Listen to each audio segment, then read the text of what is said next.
Le sol en Côte d'Ivoire, c'est bien plus qu'une terre. C'est une mémoire, une promesse, mais parfois un champ de bataille, malheureusement. Un terrain ou une maison, c'est souvent toute une vie de travail et d'espoir. Mais pour beaucoup, c'est aussi une source d'angoisse. Un papier qui n'arrive jamais. Un terrain vendu 2 fois. Immeuble qui s'écroule. Familles qui dorment dehors alors qu'elles ont payé. Ce soir, nous allons mettre des mots, MOTS, sur les mots MAUX et poser les questions que beaucoup se murmurent.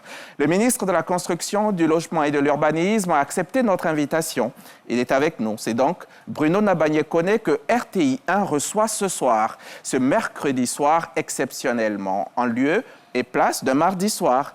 Toutes nos excuses d'ailleurs pour ce décalage. Bonsoir, Monsieur le ministre. Bonsoir à vous. Bienvenue sur notre plateau. C'est toujours avec plaisir. Et avec moi ce soir, vous aurez un autre journaliste, Noël Conan, directeur de publication à leto.net. Bonsoir Noël. Bonsoir Hamza. Au téléphone, Bienvenue Kwao recueillera les questions des téléspectateurs. Elle est déjà installée. Et ici en studio, je recevrai d'autres questions sur cette tablette numérique. Des questions via code QR que vous pourrez poser au ministre en scannant le code au bas de votre poste téléviseur. Monsieur le ministre, commençons déjà par ce petit élément vidéo que notre reporter Seydou Ouattara a réalisé pour nous. Il a promené son micro dans les rues d'Abidjan à la rencontre de celles et ceux qui connaissent l'ADU. Suivons ensemble les différentes réponses. L'ADI, j'entends parler, mais je sais que ça ressemble un peu aux attestations villageoises, mais sincèrement, je ne sais pas trop. Je sais que l'ADU a remplacé l'attestation villageoise qui était là auparavant. Maintenant, l'ADU permet à l'État maintenant d'avoir un droit de regard sur l'attestation villageoise. J'ai regardé une émission télévisée, j'ai appris que c'est l'ADU qui a remplacé l'attestation villageoise.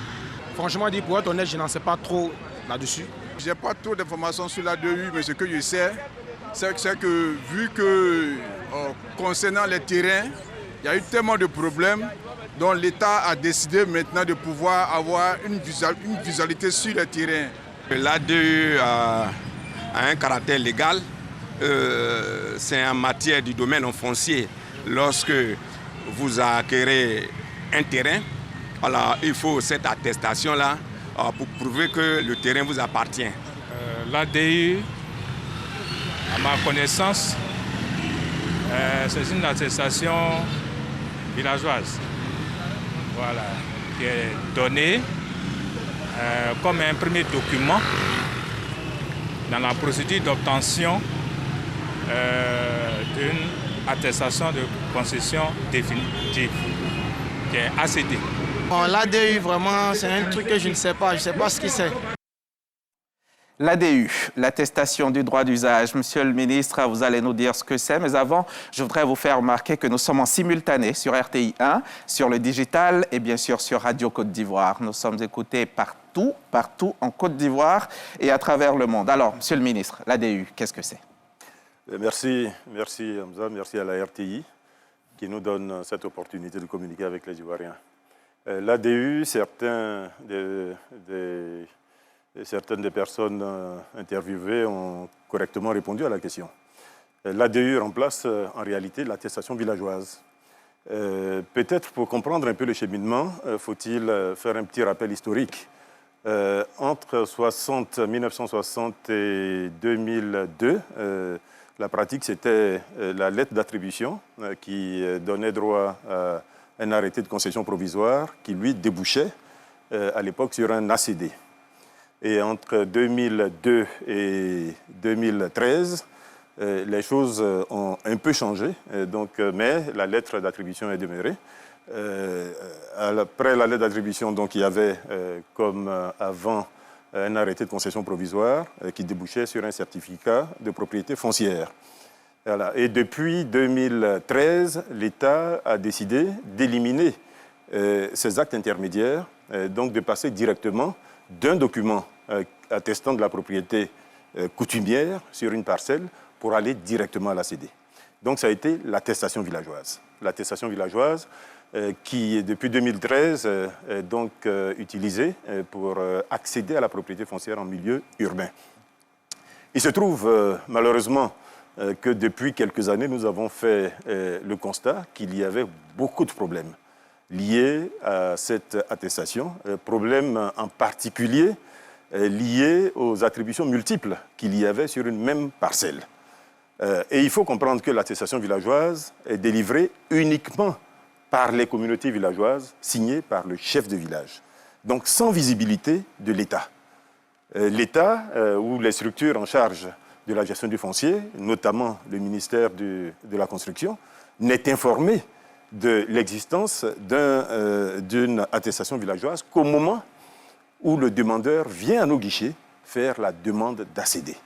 Vous comprenez donc que l'État, n'ayant aucune visibilité et vu le nombre important de litiges venant des multiples attributions, nous avons décidé de prendre nos responsabilités et de faire en sorte que nous ayons ce regard-là, ce regard en amont, avant même que le détenteur de droit coutumier ou la chefferie ne puisse faire la première cession à un acquéreur.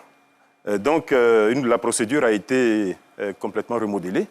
Je ne vais pas m'attarder sur ce qui a été mis en place, mais le document important à l'issue de cette première procédure, c'est la délivrance d'une attestation de droit d'usage coutumier, donc qui s'appelle ADU, cette fois complètement sécurisé, puisque c'est un document qui va être le même pour toute la Côte d'Ivoire, pour toutes les parcelles en milieu urbain. C'est un document qui va être reconnu au premier coup d'œil. C'est un document qui est complètement sécurisé, avec un QR code. Et puis surtout, c'est une procédure en amont qui permet à l'État d'avoir de la visibilité et d'empêcher qu'on puisse avoir deux attestations sur une même parcelle. Et son déploiement reste tout de même lent, très lent, Monsieur le ministre. Ah non? Allez-y. Pas lent, d'accord. Ben, on dit qu'il est inégal. Il semble inégal. Non, Sur l'ensemble des communes. Non, l'ADU est en application. La procédure est en application. En réalité, l'ADU vient d'un texte qui a été pris en décembre 2021, le 8 décembre 2021. Après la prise de ce texte, nous n'avons pas voulu aller directement à la mise en application. Nous sommes passés par un projet pilote. Projet pilote qui a duré grosso modo 1 an et demi sur un lotissement dans un village qui s'appelle Adiopoto 1. Donc ce projet pilote ayant conduit à des conclusions qui étaient positives, nous avons décidé en juin 2024 de lancer l'ADU. Donc, depuis juin 2024, on peut considérer que c'est seulement depuis juin 2024 que les populations ont commencé à être informées. Et nous avons annoncé le lancement officiel de l'ADU à partir du 1er janvier 2025. Lancement qui a été repoussé au 31 mars 2025 pour tenir compte justement de la forte affluence qu'il y avait à nos locaux par rapport à l'ancienne procédure et du fait qu'il y avait peut-être encore un besoin de communication avec les populations. Ce que nous avons fait jusqu'à maintenant. Donc, une opération qui démarre, parce que, comme je vous l'ai dit, c'est une procédure avec diverses opérations en amont. Donc, c'est une opération qui va démarrer maintenant pour accéder à l'ADU. Il est bien évident que ça ne va pas se faire en quelques semaines. Mais par contre, ce que je peux vous dire, pour le projet pilote dont je parlais tout à l'heure, les ADU sont sur le marché. La première ADU a été signée dans la salle de conférence du ministère il y a 3 ou 4 mois par le chef de cette localité. D'accord. Voilà, donc l'ADU est en place et les choses se déroulent normalement. L'ADU est en place, les terrains seront sécurisés, tel que vous le dites, on l'entend bien, Monsieur le ministre. Mais est-ce qu'ils ne seront pas désormais inaccessibles pour le simple citoyen, justement à cause du prix qui, lui, pourrait être plus élevé? Toutes choses restant égales par ailleurs, il n'y a pas de raison que les prix changent. Mais il y a une raison, Monsieur le ministre. Non, nous exigeons justement des choses qui, jusqu'à maintenant, avaient manqué. Et c'est tout cela qui a malheureusement créé toutes les perturbations qu'on peut observer dans le cadre de vie. Vous allez dans toutes nos villes, vous verrez que l'urbanisme est totalement déstructuré. nous avons un cadre de vie qui est inapproprié. Nous n'avons pas d'équipement public, nous n'avons pas d'espace pour faire un marché, pour faire un collège, pour faire une gare, etc., etc. Les populations se superposent les unes sur les autres. Non, nous souhaitons profiter de ce changement-là pour aller à des règles d'urbanisme qui soient plus conformes. D'accord. Avec les normes qui, elles, existent dans le monde entier. Donc, nous n'avons rien changé. C'est ça. Nous appliquons les normes d'urbanisme telles qu'existent. Mais des choses ont changé pour moi. Si je suis opérateur, si je suis aménageur foncier, ou même, voilà, et que les travaux techniques, désormais avec l'ADU, m'incombent à moi, les droits versés à l'État et tout ça, etc., qui doivent être supportés par les communautés villageoises, mais cela s'entend que cela va être reversé sur le coût final du terrain. Nous le comprenons tout à fait, mais nous pensons qu'aujourd'hui, le niveau d'évolution, le niveau de développement de la Côte d'Ivoire permet cela, ou même exige cela. Parce qu'un lotissement, c'est pas... Exige que les coûts des terrains Non, exige que des lotissements soient conformes aux normes. Un lotissement, ce n'est pas que quelques poteaux dans la brousse ou quelques bornes quelque part. Un lotissement répond à un minimum de règles. C'est des poteaux, certes, pour faire le parcellaire, on fait des bornes pour faire le parcellaire, mais ensuite, il y a des voies de circulation qui doivent s'imbriquer avec l'environnement du lotissement. Il y a des équipements publics à prévoir, marché, commissariat, collège, école primaire, aires de jeux, de sport, etc., etc. Donc tout ça, c'est tout ça qui fait un lotissement. L'électricité, l'eau, et puis la viabilisation. C'est tout ça qui fait un lotissement. Les VRD. Les VRD, ce qu'on appelle les VRD, c'est tout ça qui fait un lotissement. Donc nous pensons qu'aujourd'hui, la Côte d'Ivoire doit prendre ce chemin-là pour aller vers des lotissements qui vont contribuer à l'amélioration des conditions de vie, du cadre de vie. Mais le cadre de vie, c'est les conditions de vie de nos compatriotes. Donc, sur la question, franchement, nous sommes bien entendu regardants sur ce qui va se faire. Nous essayons d'aider dans la mesure du possible les acteurs par la mise à disposition de ressources financières, etc. Nous allons faire en sorte que les choses ne soient pas hors de prix pour l'Ivoirien. Et puis, il y a plusieurs niveaux, en réalité, de standing pour un lotissement. Il y a des lotissements qui seront des lotissements de base et il y aura des lotissements qui seront des lotissements complets, comme on peut le voir d'ailleurs dans la ville d'Abidjan. Vous prenez un lotissement comme celui de Niangon, nord ou sud, peu importe, et prenez un lotissement comme celui de Golfe 4 à la Riviera. Bon, ce n'est pas le même niveau de commodité offerte. Voilà. Donc, c'est tout cela qui peut-être fera la différence. Mais dans chacun des cas, le lotissement sera conforme aux règles et permettra aux populations de mieux vivre. Et c'est cela que nous visons. D'accord, merci Monsieur le ministre. Mais parlant tout à l'heure de ce qui a permis de passer à l'ADU, vous avez dit que le ministère n'avait aucune lisibilité dans ce que faisaient les communautés villageoises. Alors moi, je suis un peu surpris parce que quand ils font... Il y a un terrain qui est libre qu'ils veulent mettre en valeur. Le premier acte qu'ils posent, c'est un lotissement. Et ce lotissement-là, le ministère intervient pour approuver. Donc, quand vous avez dit tout à l'heure que le ministère n'avait aucune lisibilité, j'étais un peu surpris. À partir du moment où le lotissement, lorsqu'il respecte les règles, le ministère prend un arrêté d'approbation. Donc, est-ce que vous pouvez dire qu'à ce niveau-là, vous n'avez pas de lisibilité en tant que tel? La question est bonne. La première réponse que je donnerai, c'est que le ministère a une visibilité sur le lotissement, mais le ministère n'a pas de visibilité sur les attestations qui sont émises, qui sont remises à des acquéreurs. Donc la communauté villageoise peut parfaitement émettre plusieurs attestations sur une même parcelle. Oui, mais monsieur ça, c'est arrivé. C'est arrivé des milliers de fois. Donc ça, c'est la première réponse que je donnerai. La deuxième, c'est que nous sommes aujourd'hui confrontés à un phénomène qui est celui des lotissements qui n'ont pas fait l'objet d'une approbation. Aujourd'hui, nous en avons plus de 2000 dans le pays. Voilà, donc les communautés prenaient un lotisseur, prenaient un aménageur, réalisaient un lotissement, commençaient à commercialiser. Et les Ivoiriens de bonne foi acquéraient ces terrains et puis se rendaient compte au moment de démarrer leur procédure pour l'ACD que malheureusement, il y avait déjà quelqu'un d'autre sur les terrains. Et c'est ça que nous voulons éviter. Voilà, que l'acquéreur de bonne foi soit mis comme ça devant les faits après. Nous souhaitons qu'il soit informé avant de la situation complète de la parcelle.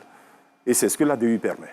Oui, mais pour ce qui est de la procédure, ce que je sais, c'est que lorsque un acquéreur veut acheter un terrain, il va auprès de la communauté villageoise et on lui donne l'attestation villageoise.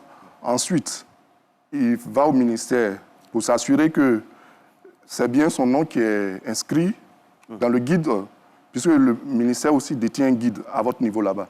Donc, quand je vois un peu toutes ces procédures qui ont été mises en place, je suis un peu fort surpris quand vous dites que le ministère n'avait pas de lisibilité. Mais non, encore une fois, je vous réponds qu'il y a les lotissements non approuvés sur lesquels nous n'avons absolument aucune visibilité. Deuxièmement, je vous réponds que même sur les lotissements approuvés, nous n'avons pas de visibilité sur les attestations qui sont émises au moment de leur émission. Au moment de leur émission. Et c'est seulement quand l'acquéreur d'une parcelle vient à nos locaux, au guichet unique du foncier, pour démarrer la procédure, que nous sommes informés. C'est seulement à ce moment-là que nous allons vérifier l'état domanial, que nous allons vérifier qu'il est bien inscrit dans le guide, etc. Là, malheureusement, mais malheureusement, quelqu'un d'inscrit. Vous avez parfaitement compris. En ce moment, il y a déjà, malheureusement, 2-3 ventes sur ce terrain-là.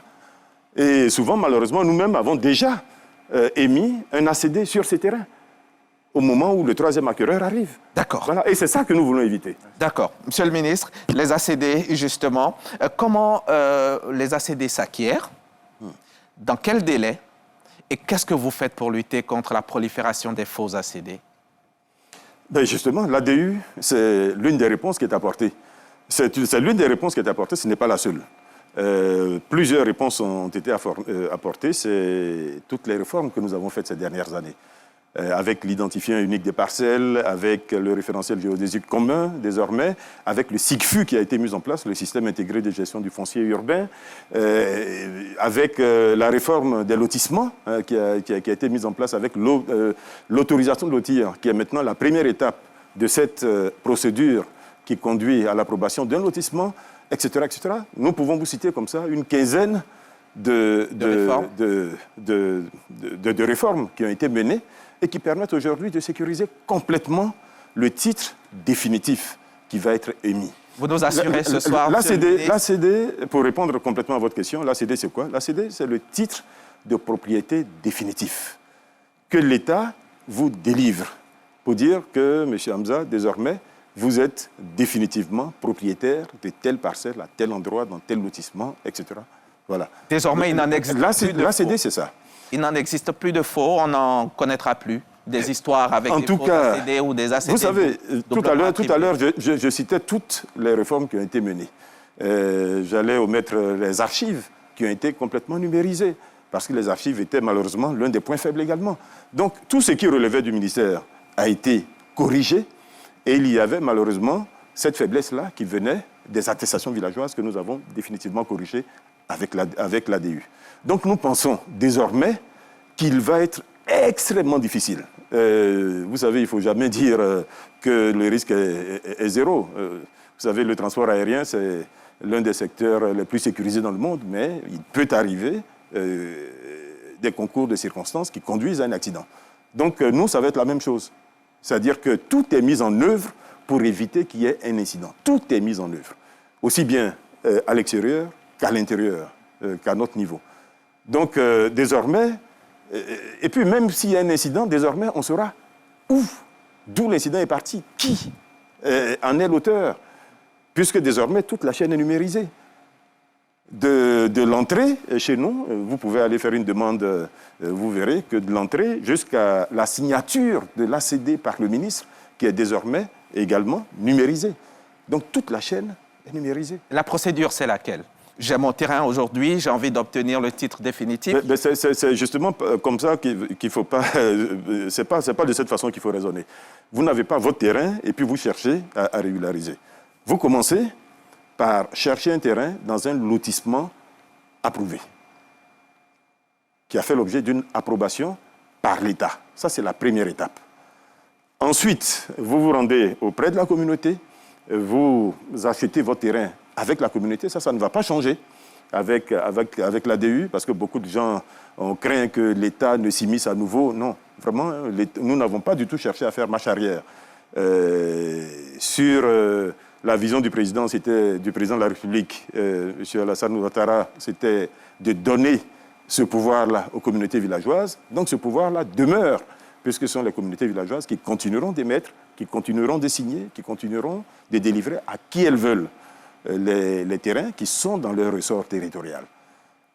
Donc vous allez auprès de la communauté, vous signez avec elle, vous vous assurez que vous êtes bien inscrit dans le guide, vous vous assurez que votre inscription, que votre nom figure également dans le guide du ministère avec justement la procédure qui est mise en place à travers un commissaire de justice. Donc tout ça va être modifié pour ne pas non plus m'attarder sur la question. Tout ça va être modifié tout simplement parce que malheureusement cette procédure qui était très bien élaborée, je dois dire, quand on vous l'explique, elle est très logique, elle est très cohérente, mais malheureusement, elle a été dévoyée par l'incurie, par des failles qui viennent des acteurs au niveau de la signature, des attestations, mais des acteurs également au niveau même des commissaires de justice qui devraient être totalement infaillibles. Bon, donc tout cela nous a conduit à faire des modifications aujourd'hui dans cette procédure. Donc nous allons quitter la logique des guides pour entrer dans une autre procédure que vous allez qui va permettre d'avoir un répertoire qui, lui, va être totalement sécurisé et permettra de savoir qui sont les personnes. Les failles dont vous parlez, Monsieur le ministre, est-ce que ce sont ces failles-là qu'a pu exploiter M. Komé, Bakary Komé, cette affaire qui a fait grand bruit? Où on en est déjà? Bon, présenté comme ça, vous accusez cette personne. Pour le moment, nous ne nous permettons pas de le faire. Cette affaire qui a fait grand bruit, affaire Komé Bakary, qu'est-ce qui s'est passé et où on en est exactement, monsieur le ministre? Cette affaire, je vais essayer de vous dire ce que nous pouvons dire à ce stade. Nous l'avons déjà dit à plusieurs reprises, il s'agit d'un dossier qui est devant les juridictions et en général, nous évitons de commenter ce qui est devant les juridictions. Mais par contre, vu l'insistance et la demande importante des populations d'avoir la bonne information sur ce dossier, nous nous sommes permis d'expliquer ce qui s'est passé à un moment donné. Ce qui s'est passé, que je reprends ici, c'est que vous aviez un village qui s'appelait Abobo Baolé, qui avait un campement qui s'appelait Djorobité. Et Abobo Baolé avait des terres sur lesquelles, à un moment donné, ce campement s'est établi. Et ce campement a voulu être indépendant au plan de la gestion des ressources foncières qu'elle avait. Et un lotissement qui a été approuvé en 2005 a fait l'objet de litiges entre les deux communautés au point où elles sont allées devant les tribunaux. Et il y a eu un dénouement de ce litige-là en 2015. Donc 10 ans après. 10 ans après l'approbation du lotissement, je le répète, en 2005. Donc en 2015, en toute logique, où un esprit rationnel aurait fait en sorte de tenir compte des ventes ou des cessions qui avaient été faites avant que le changement ne se fasse. Et il se trouve que ça n'a pas été le cas. Ça fait que les deux communautés ont malheureusement continué à délivrer des attestations sur les mêmes parcelles. Ça ne pouvait que conduire à la situation dont nous avons vu qu'un échantillon. Parce que ce que nous avons vu, c'est qu'une infime part de tout ce qui a existé dans ce lotissement et ailleurs. Aujourd'hui, nous estimons à plusieurs milliers de cas ce type de situation. Donc, où plusieurs plusieurs attestations Tous ces cas-là ont ne été concernent émises. pas la même personne. Ah non, pas du tout. Pas du tout. Non, non, non. Enfin bon, c'est cette personne. En tout cas, en ce qui nous concerne, nous avons une dizaine, grosso modo, de dossiers qui concerneraient cette personne-là. D'accord. Bon, sans rentrer dans les détails. D'accord. Bon, une dizaine de dossiers. Maintenant, tous ces documents ont été transmis aux enquêteurs et à la justice. La justice est en train de mener son enquête. Elle nous dira à la fin ce qui s'est passé. Mais ce que je peux dire avec certitude, que j'ai déjà dit ailleurs, donc je peux me permettre de le dire ici, c'est que la délivrance d'un ACD répond à une procédure qui est stricte, qui est la même pour tous les ACD. On vous demande un dossier technique, on vous demande une carte d'identité authentique et valide, bien entendu, et on vous demande une attestation villageoise qui doit, elle aussi, être authentique.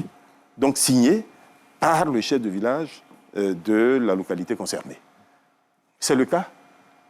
C'est le cas pour cette personne.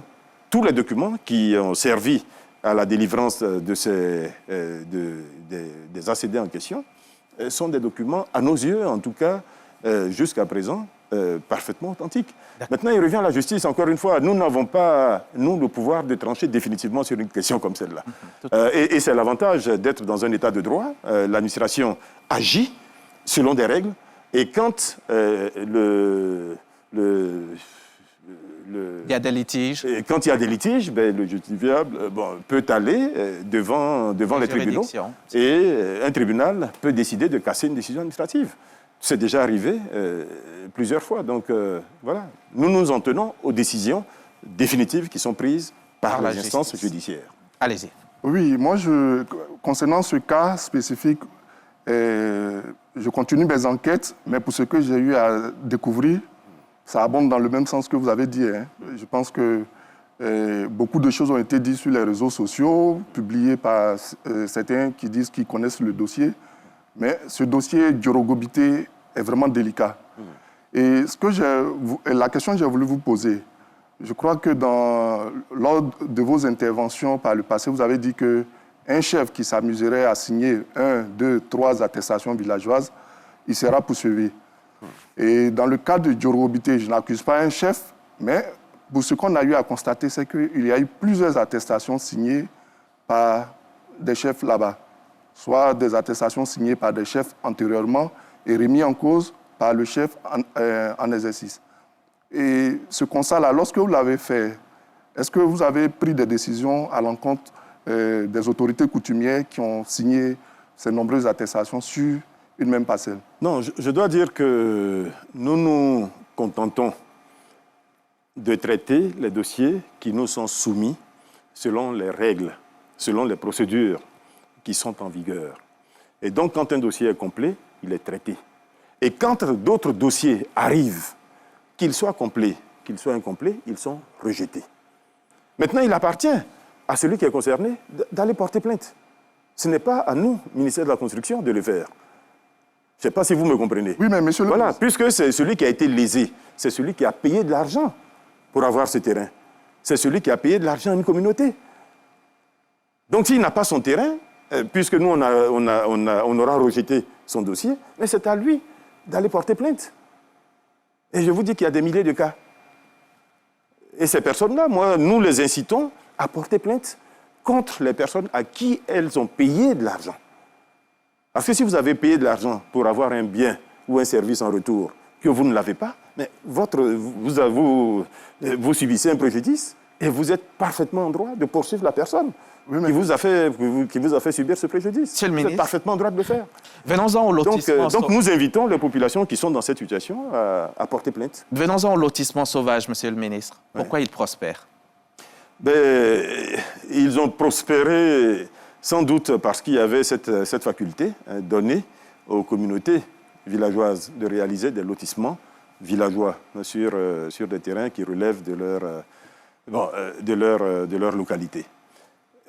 Et ça a sans doute prospéré également parce que les sanctions n'étaient pas suffisamment fortes.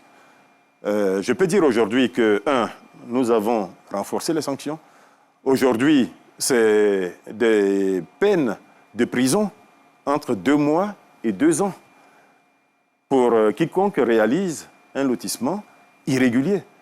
Et c'est la personne qui réalise le lotissement, mais c'est également tous les complices qui ont contribué à réaliser ce lotissement. Ça peut être un aménageur, ça peut être un lotisseur, toute autre personne qui est jugée complice.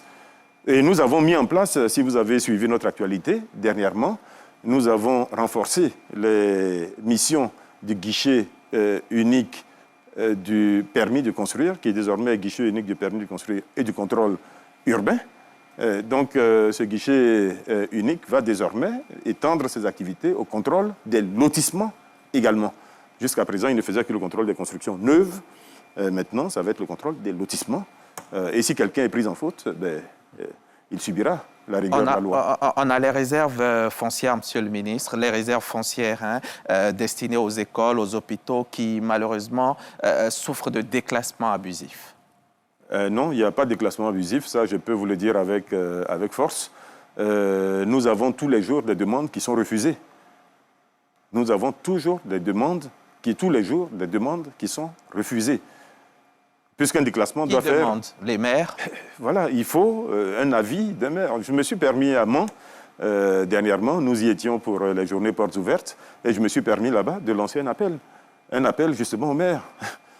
C'est eux qui doivent être les défenseurs de ces réserves. Donc il est difficile de comprendre qu'ils soient tous les jours en train de nous solliciter pour des déclassements. Quand c'est des déclassements encore pour des équipements d'intérêt public, par exemple une école privée, par exemple un centre de santé, etc., c'est des choses que nous pouvons comprendre. Mais quand il s'agit de déclassements pour faire du logement, je peux vous assurer que la réponse, en général, est négative de notre part. Parce que tous les jours, sur les réseaux sociaux, ils sont nombreux ceux qui se plaignent que des réserves foncières ont été vendues dans leur localité, dans leur commune. Écoutez, si c'est des choses qui sont faites avant, je peux difficilement commenter. Ce que je peux vous dire, c'est ce que moi, je fais aujourd'hui. Et je peux vous assurer qu'avec les collaborateurs qui sont autour de moi, nous regardons cette question, nous la traitons avec rigueur, avec professionnalisme. SIGFU, Système intégré de gestion du foncier. Fini les interminables files d'attente, les dossiers égarés et les litiges qui empoisonnent la vie des propriétaires. Avec le système intégré donc de gestion du foncier urbain au SIGFU, l'acte de propriété se décroche désormais en quelques clics. Mis en place en août 2021, ce dispositif novateur veut mettre de l'ordre dans un secteur longtemps miné par les lenteurs et les fraudes. Comment ça marche et quels changements pour les usagers? Élément de réponse avec David Soyo. Délai de délivrance d'actes de propriété très long. Complexité dans la démarche. Litiges et contentieux liés au foncier urbain. Voilà le diagnostic de l'univers du foncier. Pour résoudre ces difficultés et changer de paradigme, le SIGFU, Système intégré de gestion du foncier urbain, voit le jour le 2 août 2021. Sa mission, réduire les délais de traitement des actes de 90%, augmenter les capacités de production annuelles à 100 000 ACD dans le district autonome d'Abidjan, mais aussi assainir l'univers du foncier. Nous avons déjà dématérialisé l'ensemble de la documentation domaniale, digitalisé la chaîne foncière au sein du ministère de la Construction. Aujourd'hui, le ministre utilise la signature électronique pour signer les actes et nous avons aussi renforcé en capacité l'ensemble de l'administration foncière au sein du ministère de la Construction. Nous avons encore des défis et ces défis, c'est l'intégration totale avec le cadastre et la conservation foncière. Opérationnel à 98%, le SIGFU se veut un mécanisme moderne et innovant. L'idée, avoir une vue à 360 degrés du foncier en Côte d'Ivoire et permettre à l'usager d'obtenir ses documents en un clic. Mis en œuvre depuis janvier 2023, le SIGFU repose sur 9 composantes, entre autres la fondation, la mise en place d'un identifiant unique des parcelles foncières en Côte d'Ivoire et la mise en place de référentiel géodésique national. Ensuite, nous avons dématérialisé l'ensemble de la documentation domaniale. Nous avons réalisé des prises de vue aériennes afin d'avoir une orthophotographie et puis un modèle numérique de terrain, donc de constituer une base de données urbaine. La mise en place d'une plateforme applicative qui est un système d'information foncière qui permet le traitement des actes et le suivi des dossiers. Une composante aussi importante, c'est toute la partie service à l'usager, donc qui est un ensemble d'outils, de plateformes et d'applications que nous mettons à la disposition des usagers, professionnels, mais aussi particuliers. Depuis le 20 avril 2023, le SIGFU, Système intégré de gestion du foncier urbain, a permis de signer de façon électronique 18 726 arrêtés de concession définitive. Prochaine étape, le déploiement de ce système à l'intérieur du pays, principalement à Yamoussoukro, Bouaké, Korogo, Daloa et San Pedro. Monsieur le ministre, le SIGFU, donc, qui est apprécié des usagers, on a des retours, mais il est surtout déjà critiqué pour ses pannes. De nombreuses pannes, nous dit-on. Est-ce que cet outil ne serait pas en train de devenir un outil de blocage supplémentaire? C'est vous qui m'informez qu'il y a des pannes. Je peux vous l'assurer, non. Des pannes à quel niveau? C'est peut-être l'accès à la base de données qui, à un moment, peut présenter des difficultés. C'est ça. Voilà, mais la difficulté, ça peut venir de la surcharge qu'il y a, ça peut venir des réseaux télécoms, puisqu'on passe par les réseaux de télécommunications, etc. Mais sinon, le système marche parfaitement. Tous les jours, je signe des ACD numériquement et ça se passe bien. Et comment garantir la sécurisation des données numériques, justement, les données foncières contre les falsifications numériques? Justement, tout ce qui a été mis en place permet, je peux vous l'assurer, d'éviter les falsifications. Quand vous aviez des archives qui étaient manuelles, il était facile de remplacer une pièce par une autre. Numériquement également, il y en a, numériquement, non, vous ne pourrez pas le faire. Justement, les sécurités qui ont été mises en place permettent d'éviter aujourd'hui toute falsification de ce point de vue-là. Non, des sécurités très fortes ont été mises en place. Je ne vais pas rentrer dans les détails. Mais je peux vous assurer que les sécurités mises en place empêchent toute forme de trafic, de faux, etc. En tout cas, réduit très fortement les risques. D'accord. Noël Konan. D'accord. Monsieur le ministre, on constate que dans la consolidation d'un droit de propriété sur une parcelle, il y a deux ministères qui interviennent. Votre ministère et celui du budget et du portefeuille de l'État. En l'occurrence, le cadastre et la conservation foncière. Je veux savoir un peu quelle est la collaboration entre votre ministère et ces deux services du ministère de la DGI.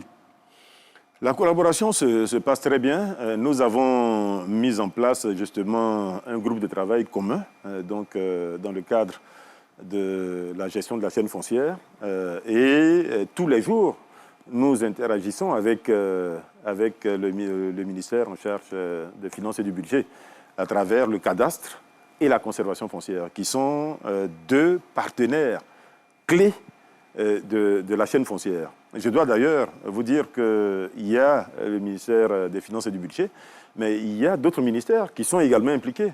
Il y a le ministère de l'Intérieur qui agit au niveau des enquêtes, et les enquêtes sont une étape extrêmement importante, donc l'enquête publique qui est faite par la mairie ou par l'administration préfectorale.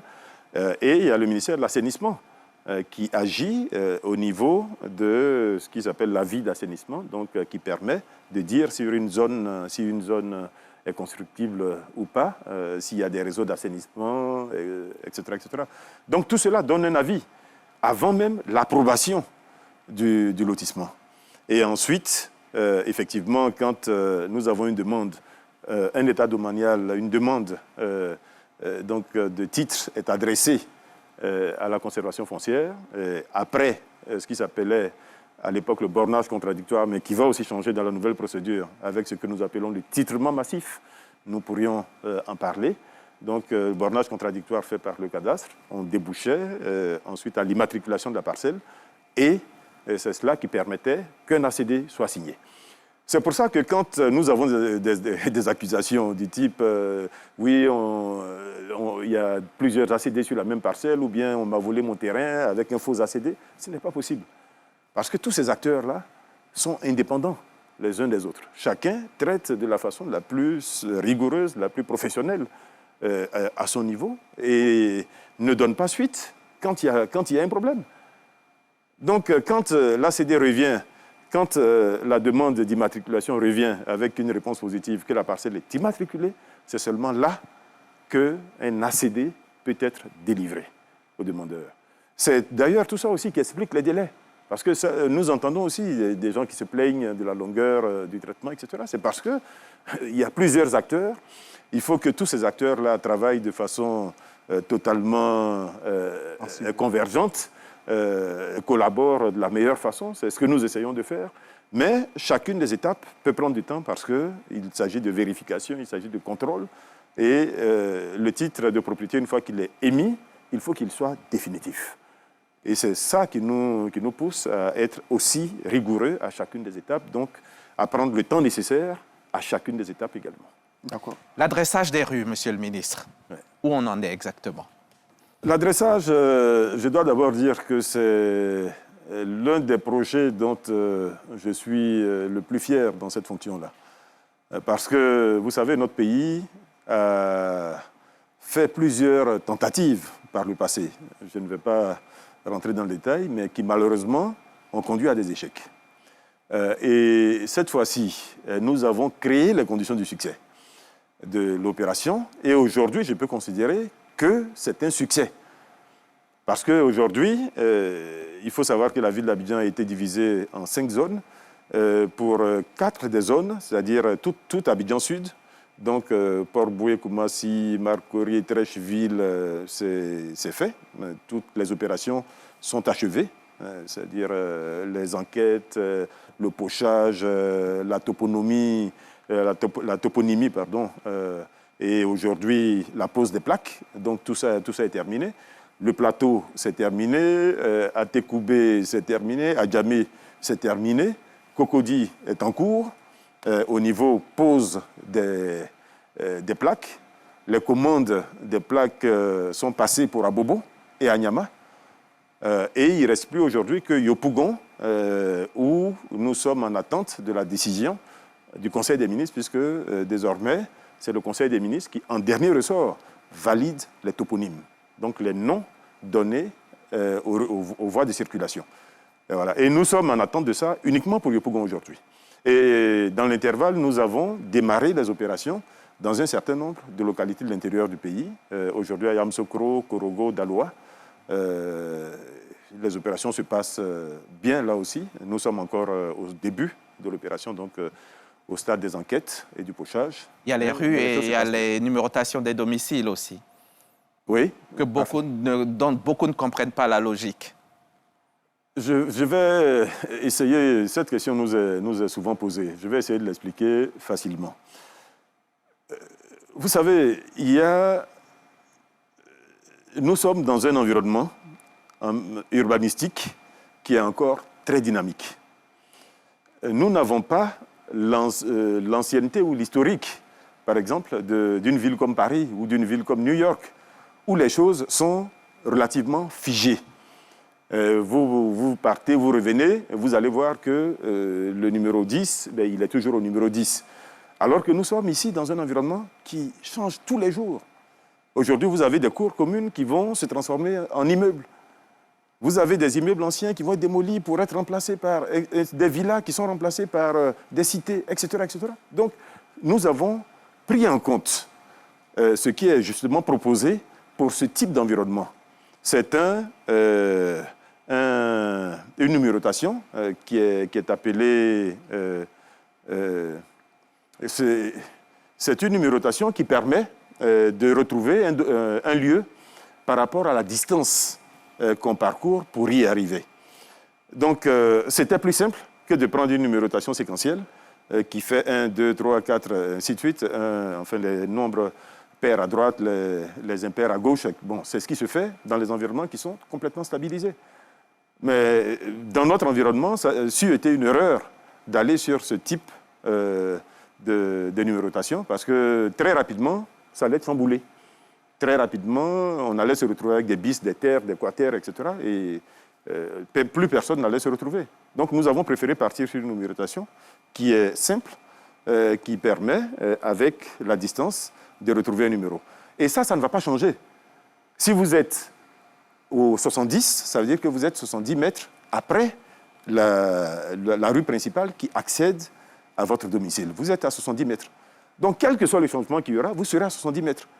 Même si quelqu'un d'autre se construit à côté, ben, il sera au 75. Et moi qui cherche il sera 70, au 80. je dois compter 70 mètres. Non. Si quelqu'un vous dit qu'il est au 70 rue Tan, ben, avec aujourd'hui la solution numérique, vous irez directement devant son domicile. Ça, c'est la première chose. Et la deuxième chose, c'est qu'en avançant dans la rue, vous verrez sans doute le 62, et puis après le 62, vous allez tomber peut-être sur le 70, il y a 8 mètres entre les deux. Voilà, donc c'est une logique qui est facile à comprendre et qui est surtout adaptée à notre environnement. D'accord. Monsieur le ministre, cette dernière question avant qu'on passe à l'axe 2 de notre émission, c'est la pratique des taxes de complaisance, monsieur le ministre. Je ne sais pas si vous en avez entendu parler, mais il nous est parvenu que ces taxes-là sont imposées par certains services avant, par exemple, de signer un dossier foncier.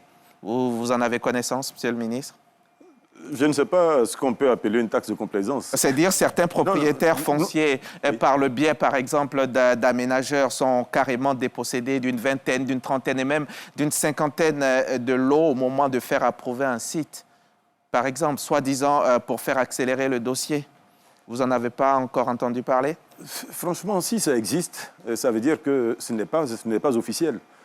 Si c'est officiel, en ce moment, il y a des textes qui régissent cela. Et je sais que des questions nous sont souvent posées sur ce qui s'appelle, et qui est mal nommé d'ailleurs, mais que j'ai trouvé là, je n'ai pas changé la dénomination, qui s'appelle la part sociale, mais qui vaut pour les ACD sur les grandes superficies. Mais c'est tout simplement parce que dans un lotissement normal, vous avez ce que j'ai présenté tout à l'heure, vous avez des équipements publics. Vous avez un espace pour un commissariat, un espace pour un marché, vous avez un espace pour une gare peut-être, un espace pour une école primaire, ainsi de suite, ainsi de suite. Mais quand vous donnez un ACD sur une grande superficie, 5 hectares, 10 hectares, voire même davantage, il ne faut pas empêcher l'État un jour d'établir un service là, s'il en a besoin. Donc cette part sociale, en réalité, sert à cela. Donc, il y a une partie du lotissement qui va être affectée à des usages futurs de l'État. D'accord. Bon, je pense que c'est justement concernant... Mais sinon, ce que vous êtes en train de dire, vraiment, ça ne se fait pas au ministère. On l'entend. D'accord. On l'entend, et personne d'ailleurs... On l'a entendu comme vous, mais personne, et on s'est dit qu'on allait vous poser la question. Mais personne d'ailleurs, quand vous demandez des preuves, personne ne vous en apporte. Alors que ça doit être facile aujourd'hui d'apporter des preuves en disant tel jour, pour faire approuver tel lotissement, voilà ce qu'on m'a exigé. Ils ont peut-être peur que leur dossier soit bloqué. Non, mais si le lotissement est déjà approuvé, il n'y a aucune peur. C'est vrai, c'est vrai. Enfin bon, vous savez, souvent, nous entendons ce type d'accusation. Mais il n'y a pas de preuves. Bon, nous répondons par un sourire parce que je ne vois pas très bien quelle réponse on peut donner à ce type. Construction anarchique. Elle pousse comme des champignons, souvent sans permis ni respect des règles d'urbanisme, défigurant nos villes et fragilisant leur développement harmonieux. À Abidjan comme ailleurs, les constructions anarchiques inquiètent les autorités. L'État a décidé de serrer la vis, contrôle renforcé, sanctions, mais aussi sensibilisation. Jean-Luc Gbangbo a rencontré le directeur du guichet unique du permis de construire et du contrôle urbain, M. Lanciné Sidibé. On va suivre cette interview. À Abidjan, certains quartiers poussent comme des champignons, sans plan directeur, sans autorisation et souvent au mépris des règles de sécurité. Ignorance des textes, incivisme, spéculation foncière, les causes sont multiples. Mais la conséquence est la même, un environnement bâti, désordonné et parfois dangereux. Lorsque vous vous installez dans un lotissement qui n'est pas approuvé, vous avez déjà commencé à faire une construction anarchique. La deuxième étape, c'est de commencer à construire sans autorisation. Vous commencez à construire votre maison sans avoir au préalable un permis de construire. Si vous avez un permis de construire, que vous commencez à construire sans recourir aux professionnels, à un architecte qui a fait la conception, à un ingénieur qui a fait le dimensionnement, à une entreprise qualifiée pour faire les travaux de construction, vous continuez dans l'anarchie. Face à cette prolifération, le ministère de la Construction, du Logement et de l'Urbanisme a renforcé son dispositif de contrôle. Les brigades passent au peigne fin les chantiers. Le Code de la construction de l'habitat qui a été adopté en 2019 a prévu 3 types de sanctions. La première sanction, ce sont les amendes administratives allant de 12 500 à 20 000 francs par mètre carré par plancher. Et effectivement, on a vu des maîtres d'ouvrage qui ont payé des amendes à hauteur de 50 millions. C'est des fortes amendes qui permettent de dissuader les constructions anarchiques. La deuxième sanction, ce sont les poursuites judiciaires. Vous pouvez être condamné de 6 à 1 an de prison pour avoir construit sans avoir respecté la réglementation en matière de construction. Et la troisième sanction, c'est la démolition pure et simple de l'ouvrage construit sans avoir respecté les règles de construction. Chaque année, nous procédons à la démolition d'une centaine de maisons dans le district d'Abidjan. Objectif, assainir le cadre bâti et garantir aux citoyens un environnement sûr et réglementé. Un rappel pour tous les bâtisseurs, obtenir un permis de construire n'est pas une formalité, c'est une obligation légale et un gage de sécurité pour tous. Merci beaucoup, Jean-Louis Gbangbo. Monsieur le ministre, la question qui me vient tout de suite à l'esprit, c'est pourquoi tant de constructions anarchiques échappent tant à votre contrôle? Mais avant d'y répondre, Monsieur le ministre, on va rejoindre Bienvenue Kwao. C'est notre journaliste qui est de l'autre côté et qui recueille les questions des téléspectateurs. Alors, bienvenue. Si vous m'entendez, allez-y pour les quelques questions que vous avez pu recueillir. Hamza Diaby, bonsoir à toutes et à tous. Le sujet intéresse, ils ont été nombreux à nous appeler ce soir. Le premier appel nous vient de Madame Nguessan, elle nous a joint d'Abidjan. Madame Kofi a accueilli un terrain vers l'autoroute du Nord, non loin du poste à péage. Depuis 2 ans qu'elle possède le terrain, elle n'a pas encore reçu son ACD. Elle aimerait savoir qu'est-ce qui entrave réellement l'obtention de son ACD. Le deuxième appel est de Kwazio Franck de Daloa. Sa question, les acquéreurs qui ont déjà lancé la demande d'ACD doivent-ils encore payer pour la demande d'ADU? La troisième question est de Thier David, nous a joint de Daloa. Sa question, si un lotissement n'est pas approuvé par le ministère, que font les propriétaires terriens dans ce cas? Bienvenue Kwao. Monsieur le ministre, voilà 3 questions pour vous. Merci. Pourquoi, je commence par celle que vous avez posée, pourquoi autant de constructions non autorisées? L'incivisme. Nous ne voyons pas d'autres explications. L'incivisme, peut-être la cupidité, parce qu'il est difficile de comprendre que quelqu'un se mette volontairement en risque, en situation de risque. Puisque vous construisez une maison, mais vous devez, en toute bonne logique, vous assurer que dans cette maison, vous allez être en sécurité, que tout va bien se passer. Nous comprenons difficilement que quelqu'un qui met 200 millions, 300 millions pour construire un immeuble ne prenne pas le minimum de précautions que la loi lui impose. Au-delà même de la loi, le bon sens devrait le lui imposer. Donc, on a du mal à le comprendre. Et c'est pour ça que nous sommes aussi rigoureux. Le directeur l'a dit tout à l'heure. Entre 2018 et aujourd'hui, nous sommes à pratiquement 500 bâtiments qui ont été démolis, avec un pic de 165... Pour toute la Côte d'Ivoire. Pour toute la Côte d'Ivoire, mais principalement à Abidjan, avec un pic de 165 bâtiments en 2022.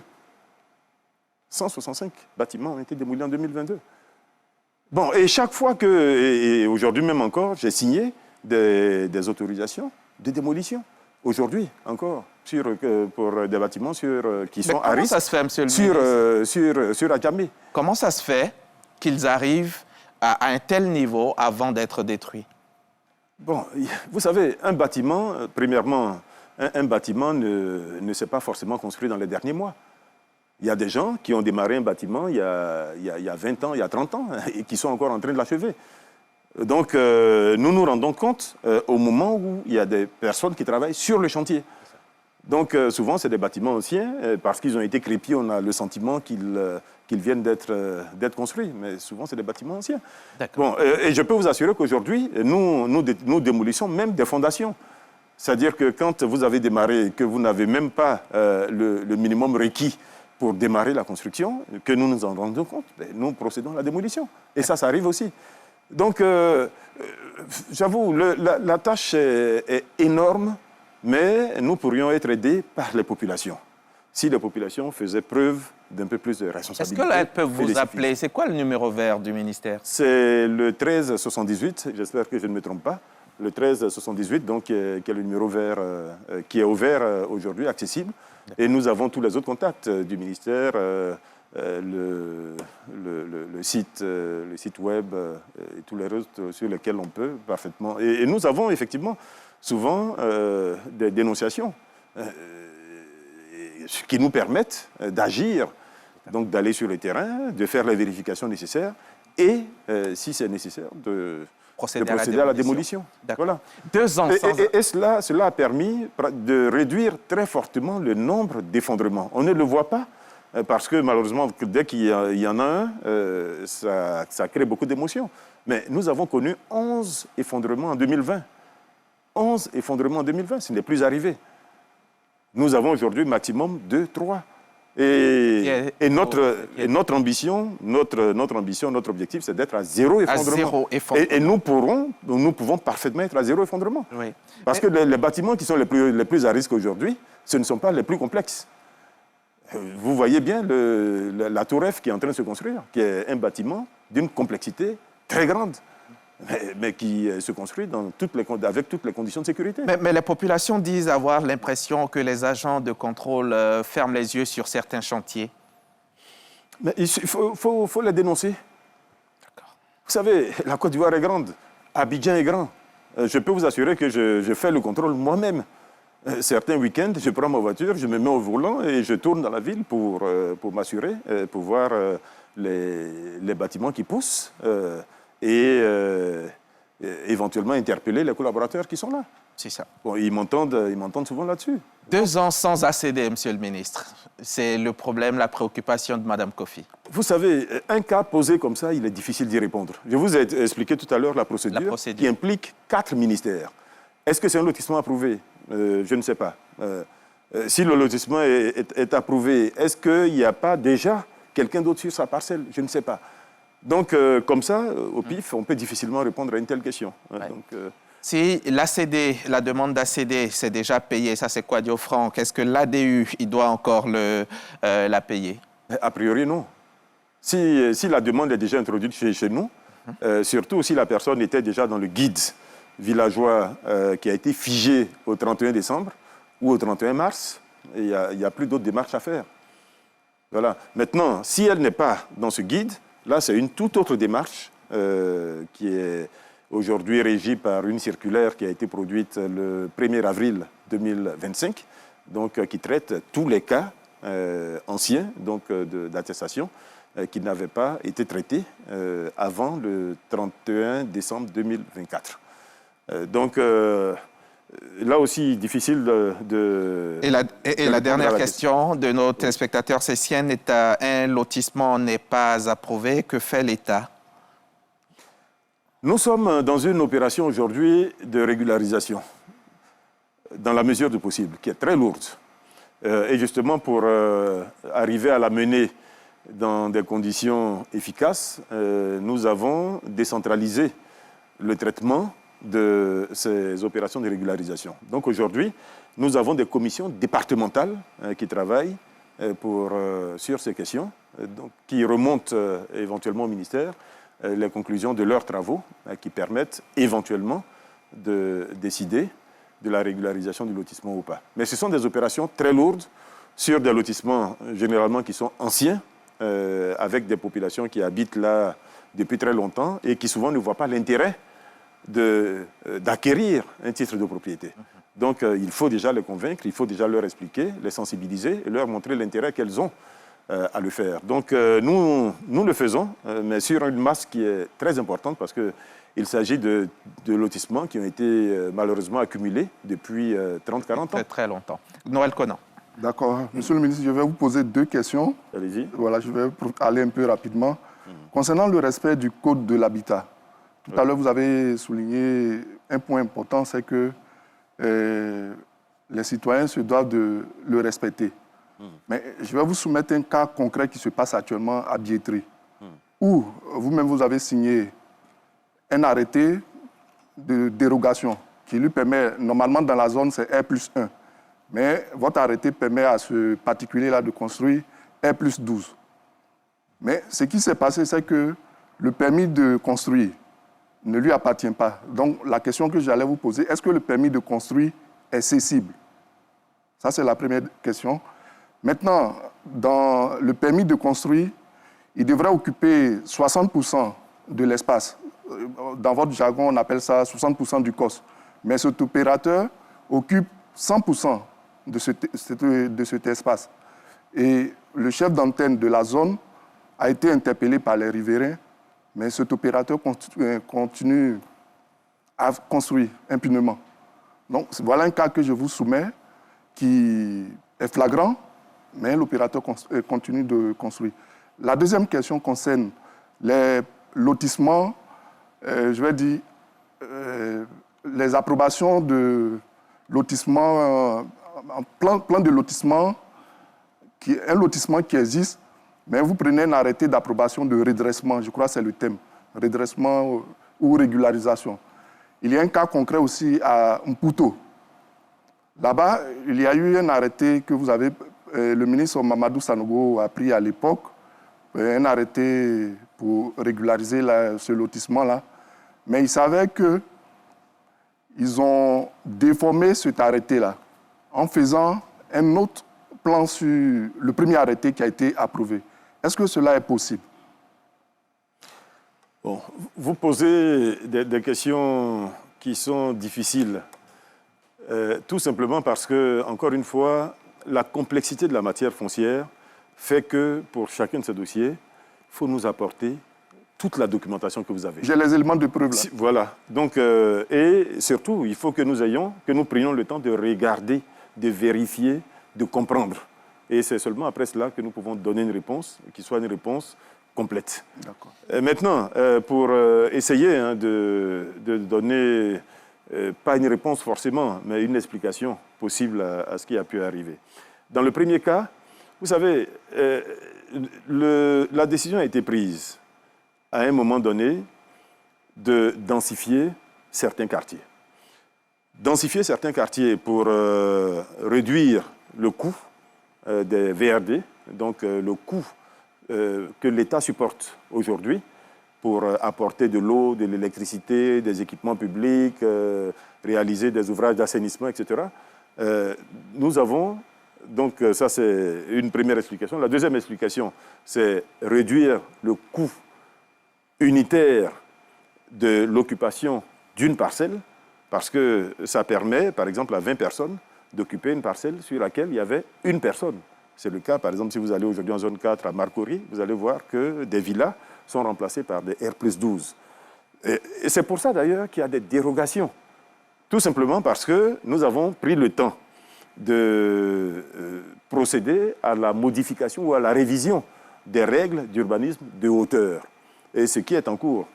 Il y a des plans d'urbanisme de détail qui sont en train d'être réalisés pour certains quartiers. Dans ces plans d'urbanisme de détail, il y aura des règles d'urbanisme de hauteur qui vont être définies et qui vont s'appliquer complètement à la zone. Donc il va arriver un moment où nous pourrons vous dire, dans cette zone, dans telle zone, voilà les règles de hauteur. Et tout le monde devra s'y plier. Mais ça nécessite un travail en amont, qui est un gros travail qui est en train de se faire. Une fois qu'il va être fait, il y aura sans doute moins de plaintes de ce point de vue-là.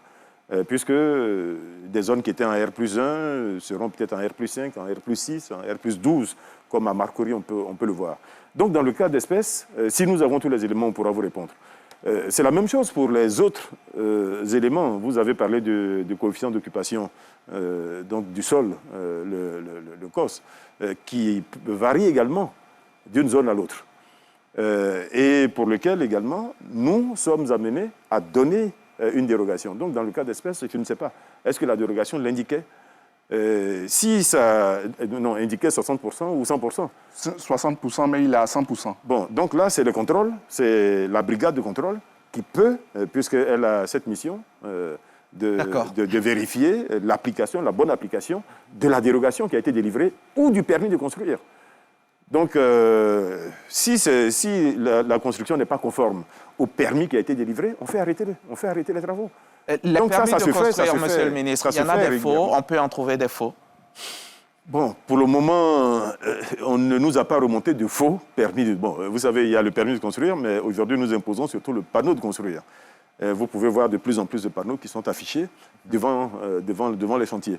Donc, le panneau permet, au moins à la brigade, quand elle arrive, et que le maître d'ouvrage n'est pas là ou que le chef du chantier n'est pas là, de savoir la nature du chantier et puis de voir si c'est conforme.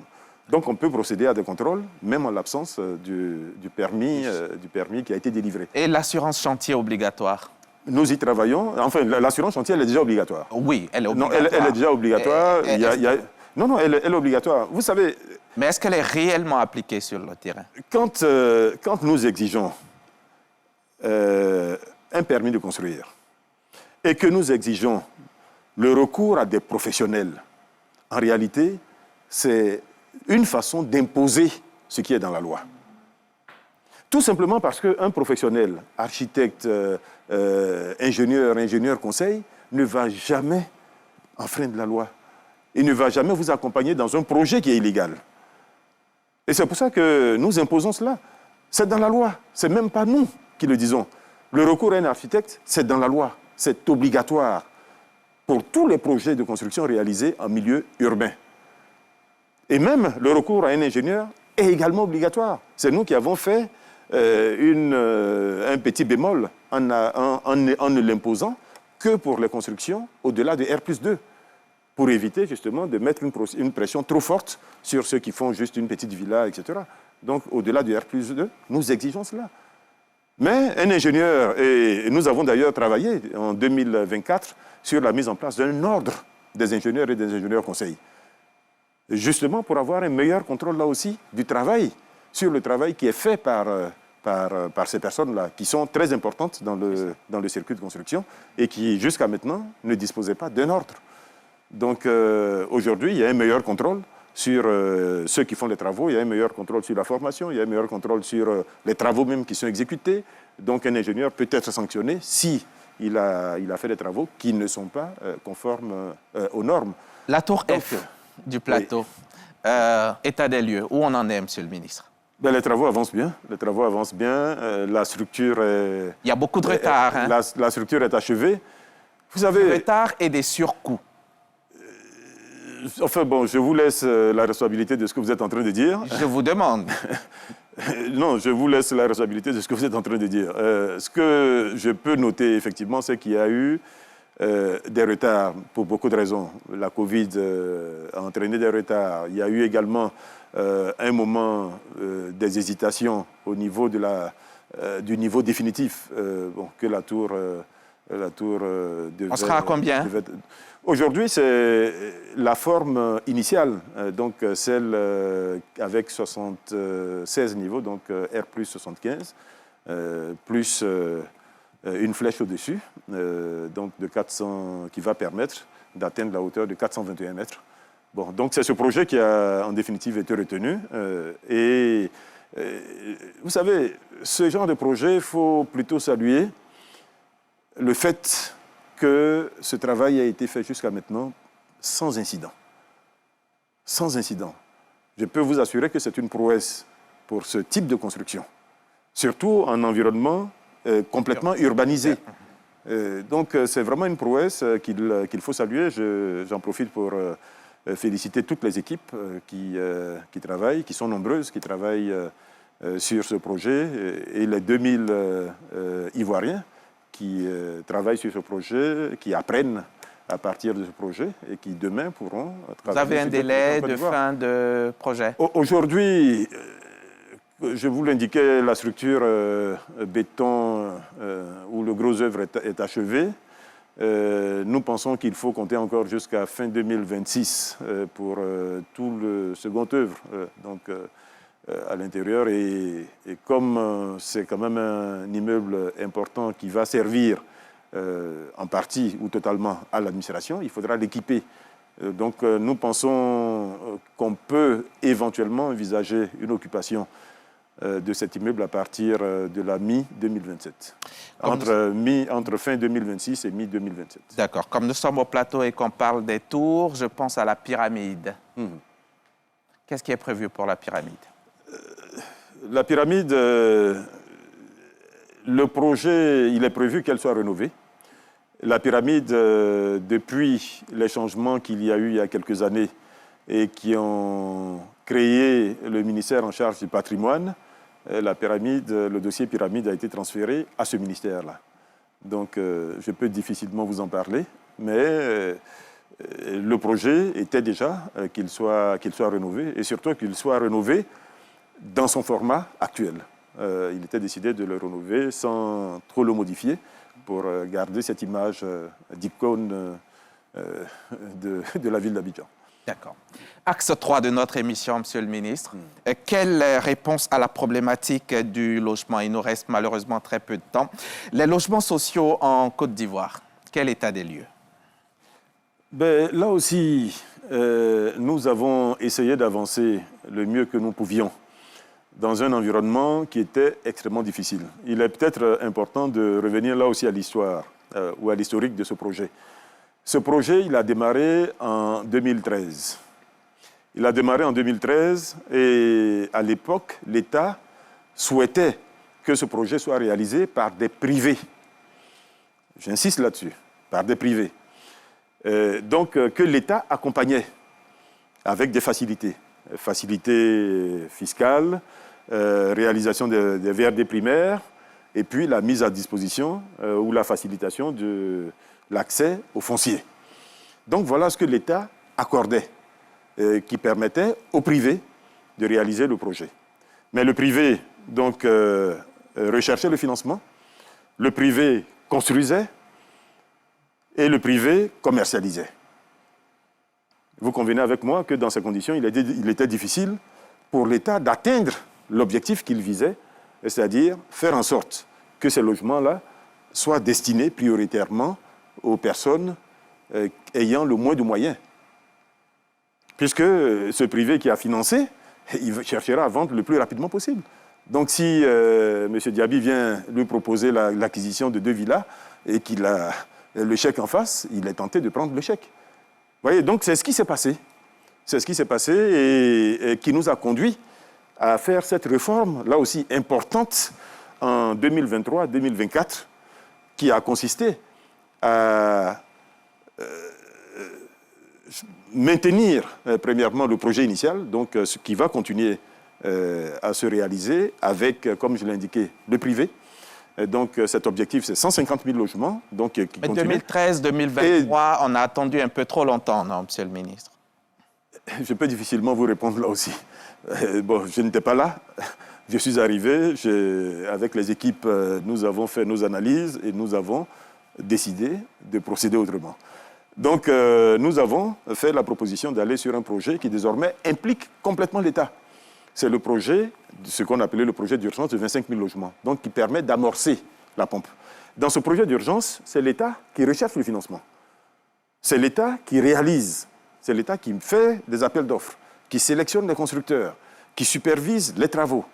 Et c'est l'État qui va procéder à l'attribution à travers ce qui s'appelle la CONALOG, la Commission nationale d'attribution des logements sociaux.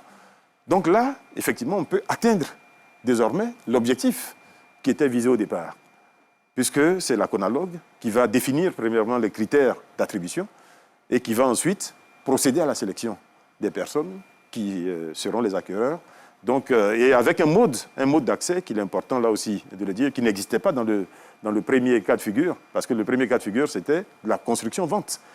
Autrement dit, pour accéder, il fallait que vous veniez, même pour le logement social à 12,5 millions, il fallait que vous trouviez un financement de 12,5 millions. Il fallait que vous veniez avec 12,5 millions sur vos ressources propres ou par un emprunt.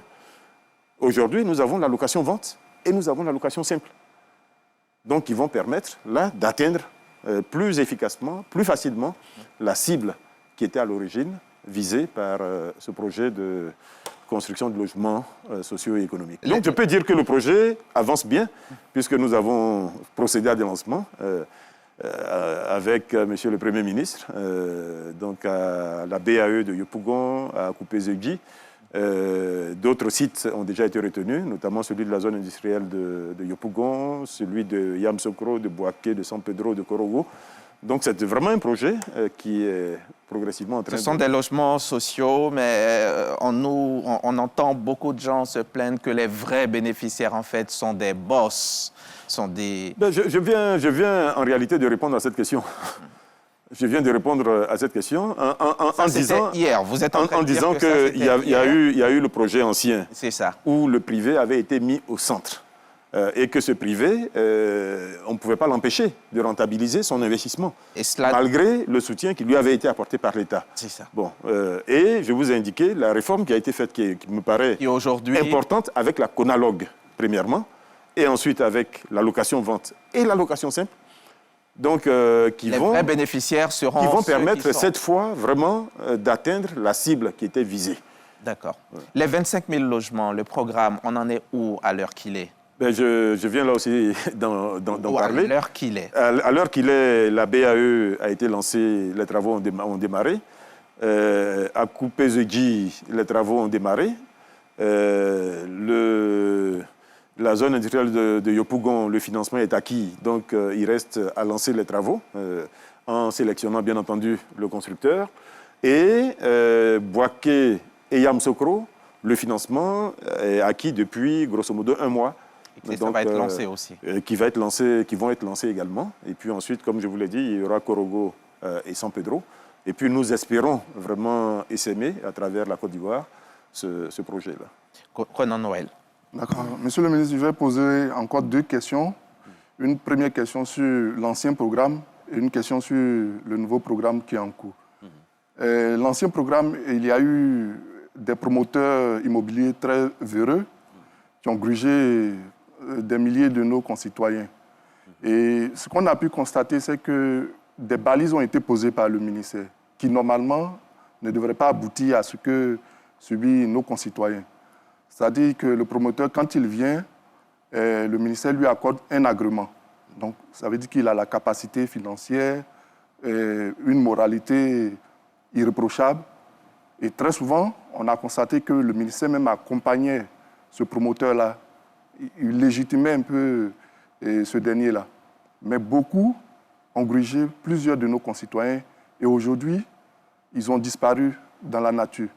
Quel est le sort de ces concitoyens qui, aujourd'hui, ont investi pratiquement toute leur économie dans ces projets-là qui sont aujourd'hui sans issue? C'est la première question. La deuxième question concerne le nouveau programme dont vous avez parlé, le projet d'urgence. Il y a un cas qui a fait couler beaucoup d'encre et de salive récemment, c'est le projet Riyad City, au niveau de Benjerville. Et ce promoteur, tel que vous l'avez expliqué, l'État met à disposition, enfin l'État essaye maintenant d'accompagner ces derniers-là pour atteindre leurs objectifs. Mais ce dernier, on a constaté que non seulement il se pourrait que le site qui devrait servir même à réaliser ces projets-là, il n'a pas pu acquérir ce site-là. Il y a encore un litige sur le site. Et en termes de capacité financière, pour les informations que nous avons reçues, ce dernier n'a pas cette capacité financière. À preuve, il semble qu'il a utilisé... Noël, on va laisser le ministre répondre. Tu poses et tu y réponds. D'accord, donc je vous laisse répondre. Merci. Sur la première question, je pense qu'il y a un amalgame qui est fait entre les promoteurs qui sont agréés par le ministère et des promoteurs libres. Malheureusement, il en existe.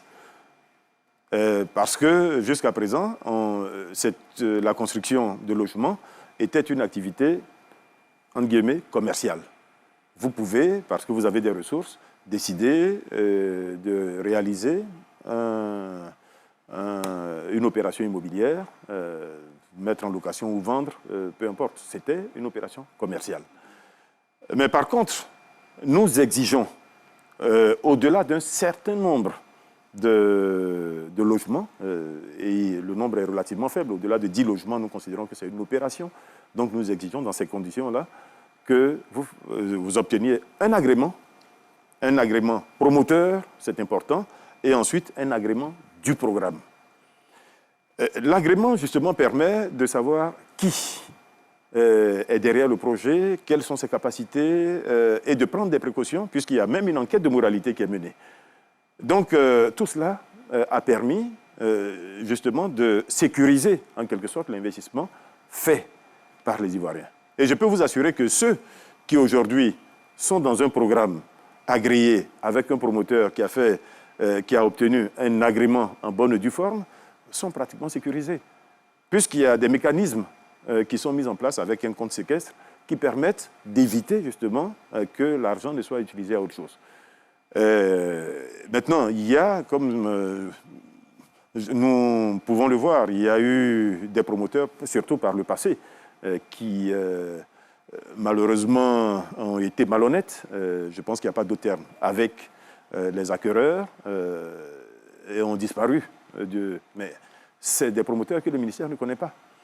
Sinon, je peux vous assurer que ceux que le ministère connaît, ceux qui ont fait l'objet d'un agrément, et vous faites bien de citer le deuxième exemple, puisque cet exemple, le ministère le connaît. Riyad City qui a obtenu un agrément. Le problème ici, en réalité, ce n'est pas le promoteur qui a failli. Et ça, nous avons suffisamment d'éléments pour vous le dire. Le promoteur a acquis une parcelle d'une trentaine d'hectares, si j'ai bonne mémoire, mais qui est dans un litige qui est plus global de 300 hectares.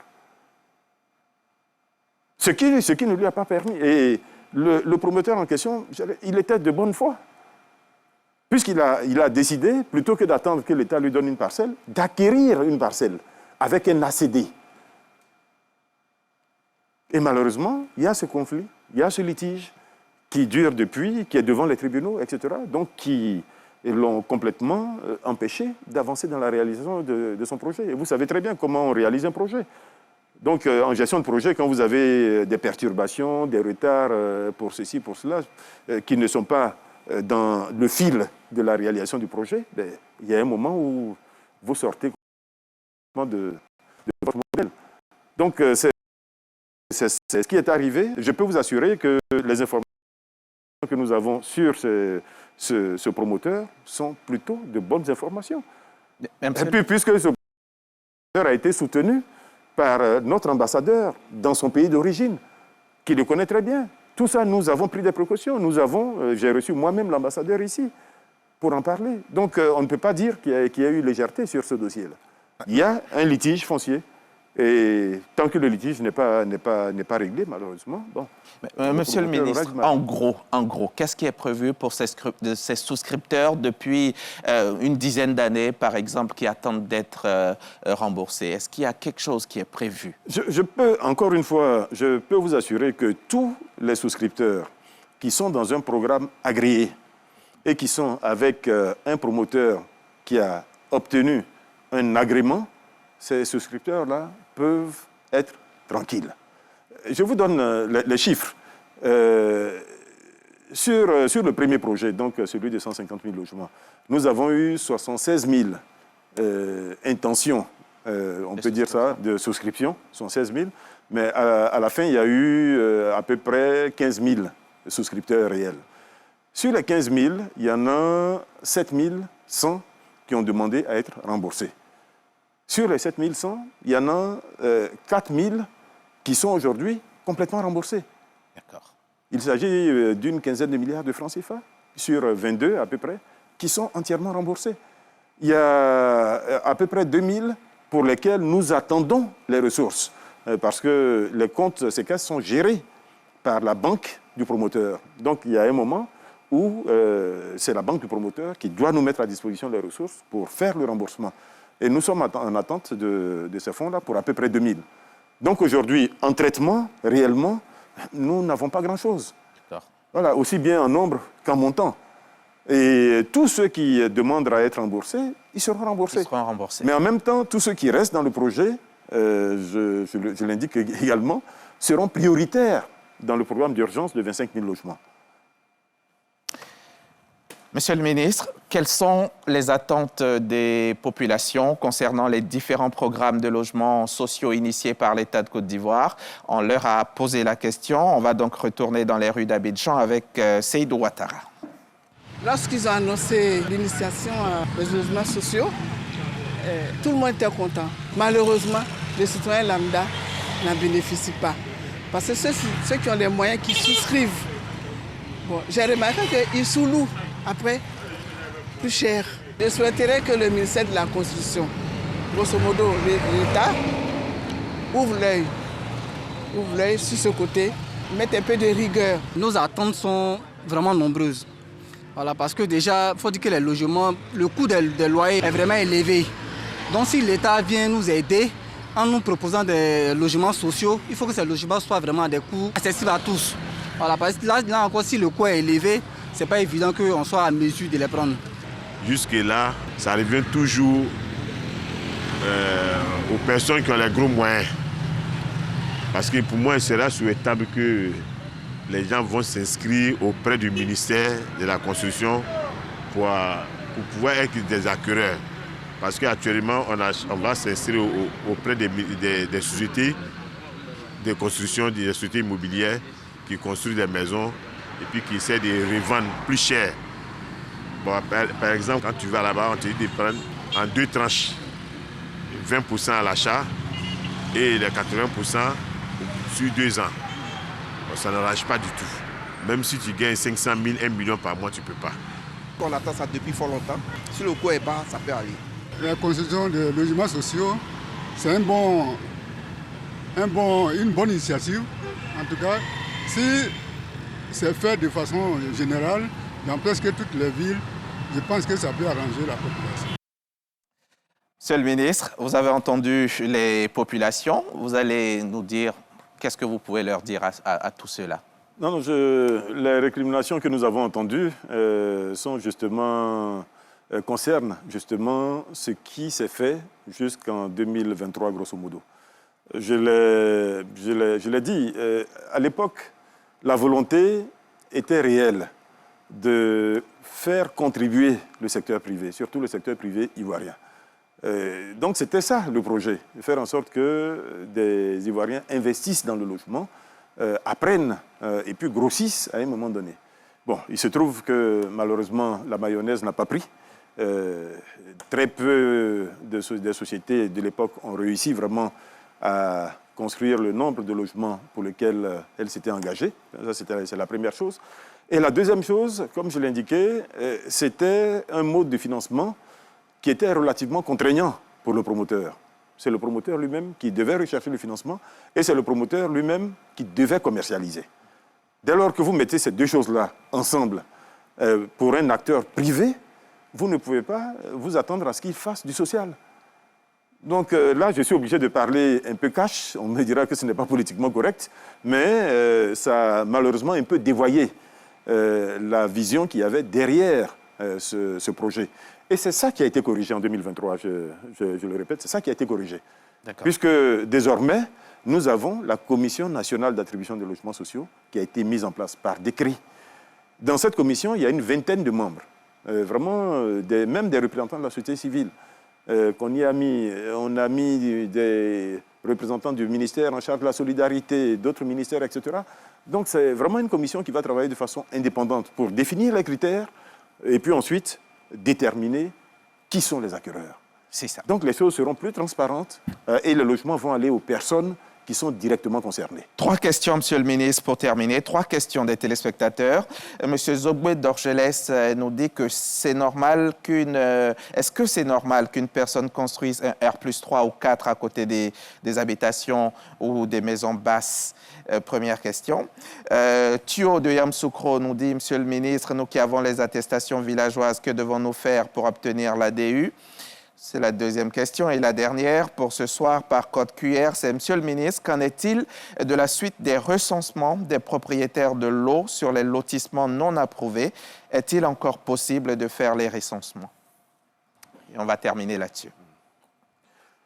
Sur la première question, oui, Je reviens un peu à ce que je disais quand nous étions sur le point sur l'adressage. Nous avons un urbanisme qui est encore très dynamique, qui est encore très évolutif. Et nous avons besoin aujourd'hui de densifier certaines parties de la ville d'Abidjan. Et effectivement, il y a des zones où il n'y avait que des villas. Et aujourd'hui, nous encourageons la construction d'appartements, donc de bâtiments en hauteur, en R+3, en R+4, 5, etc. Donc dans pratiquement tous les nouveaux quartiers d'Abidjan, nous encourageons la construction en hauteur, parce que c'est malheureusement la tendance dans le monde entier et la Côte d'Ivoire ne fera pas exception en cette matière-là. La deuxième question, celui qui a déjà une attestation villageoise, comment arriver à l'ADU? Je vais le ramener à une circulaire qui est sur tous nos sites, qui est une circulaire du 1er avril 2025. Qui décrit très clairement toute la procédure à suivre par quelqu'un qui avait déjà une attestation villageoise et qui souhaite arriver à l'ACD. Donc, il ne passe pas forcément par l'ADU. Voilà, il ne passe pas par l'ADU qui répond à une toute autre logique. Et la troisième question, c'est le recensement des lotissements non approuvés. Vous savez, je vous ai dit tout à l'heure que nous avons plus ou moins un ordre de grandeur. Et nous sommes en train de travailler pour la mise en place des commissions départementales de régularisation. Ce sont ces commissions qui vont travailler avec tous les acteurs concernés, donc les maires, les communautés villageoises, les détenteurs de droits coutumiers, etc., pour nous faire des propositions d'approbation.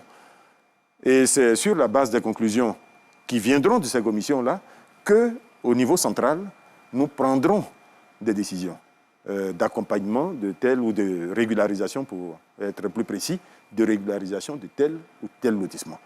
Mais tout cela, c'est un coût relativement élevé. C'est du travail très important à faire par des urbanistes, par des géomètres experts, etc. Donc, nous travaillons avec tout cela. C'est une masse de travail qui est relativement importante. Donc, et à l'échelle de la Côte d'Ivoire, comme je l'ai indiqué, c'est à peu près 2000 lotissements, ce qui fait que ça ne se fera pas par un claquement de doigts. Mais nous sommes sur le processus. D'accord. Et pour terminer, et ces bailleurs qui augmentent abusivement les loyers, Monsieur le ministre, est-ce qu'il y a des mesures qui sont prises? Mais là aussi, il y a des mesures qui existent. C'est le recours à la loi. La loi aujourd'hui dit quoi? La loi, premièrement, sécurise les conditions d'accès au bail à usage d'habitation. Simplifie ces conditions d'accès en limitant à 2 mois comme vous le savez, la caution et les mois d'avance. Deuxièmement, quand vous entrez, quand vous avez signé un contrat de bail, pendant 3 ans, je dis bien, le bailleur ne peut pas changer les conditions du bail. S'il change avant les 3 ans, mais vous portez plainte. D'accord, le 1378. Voilà. Et voilà, au 1378. Non, même devant la justice, puisque c'est une loi. Donc, c'est une loi, il y a une infraction, donc vous pouvez porter plainte. Voilà, et sur cet aspect, et même après un changement, c'est-à-dire après le dernier changement de loyer, il faut attendre 3 ans pour un autre changement. Donc, toutes les sécurités ont été données, mais tout ça est dans la loi. Merci. Il faut qu'elles soient appliquées et nous invitons les Ivoiriens à faire respecter leurs droits. Merci beaucoup, Monsieur le ministre.